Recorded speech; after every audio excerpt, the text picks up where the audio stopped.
Berikutnya adalah laporan. Di laporan, tadi seperti sudah sempat disampaikan, ini adalah laporan laba rugi kotor yang membandingkan total penjualan dengan total harga modal langsung per item. Ya, jadi di sini jumlah itemnya ada hingga 240 ya. Item 240 karena asumsinya kalau distributor tidak banyak barang yang dipegang. Jadi ini sampai 240. Nah, kemudian di sini adalah laba rugi bulanan. Ini akan menampilkan rekap secara bulanan dari pendapatan, harga pokok penjualan, dan pengeluaran. Berikutnya adalah neraca. Neraca juga sama, akan menampilkan rekap secara otomatis.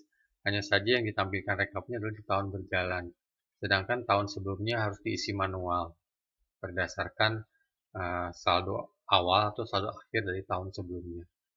Di sini juga disertakan juga spreadsheet untuk merekap saldo awal kalau misalnya teman-teman merasa kebingungan bagaimana cara membuat saldo awal dan seimbang. Dan laporan juga sudah siap untuk dicetak.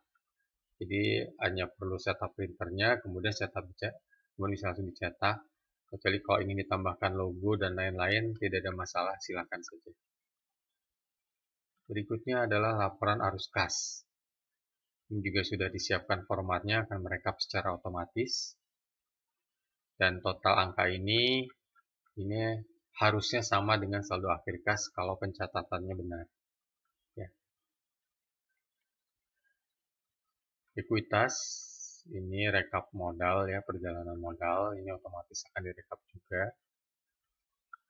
Kemudian ini laporan aset dan penyusutan, bisa terlihat di sini.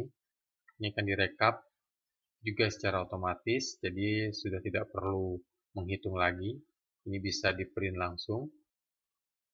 Nah, kemudian ada buku kas. Buku kas ini rekap transaksi kas seperti layaknya rekening koran. Di sini bisa difilter nama rekeningnya, ya. Kemudian bulannya. Ini kebetulan bulan pertama. Kalau bulan kedua nanti akan terlihat. Nah, di sini saldo per 1 Februari 39, 8 Februari 36. Ini detailnya. Ini kalau kita kembali ke bulan pertama tadi, dengan 39, nah bisa dilihat bahwa saldo terakhirnya itu 39. Kemudian ada modul pajak UMKM. Di sini bisa dicetak dan digunakan sebagai lampiran pada saat melaporkan pajak ya.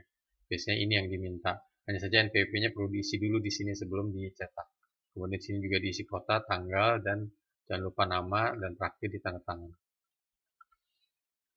Kemudian ada grafik keuangan. Nah, ini grafik keuangan untuk memberikan gambaran secara visual dari posisi keuangan, apakah itu laba rugi, neraca, kemudian ini parameter-parameter ukuran keuangan yang umum digunakan. Ya, ini sebagai visualisasi aja kalau ingin ditampilkan ya dalam bentuk grafik.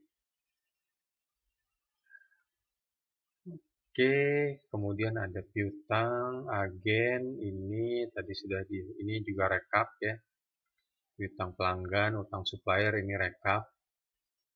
Jadi bisa dilihat secara total.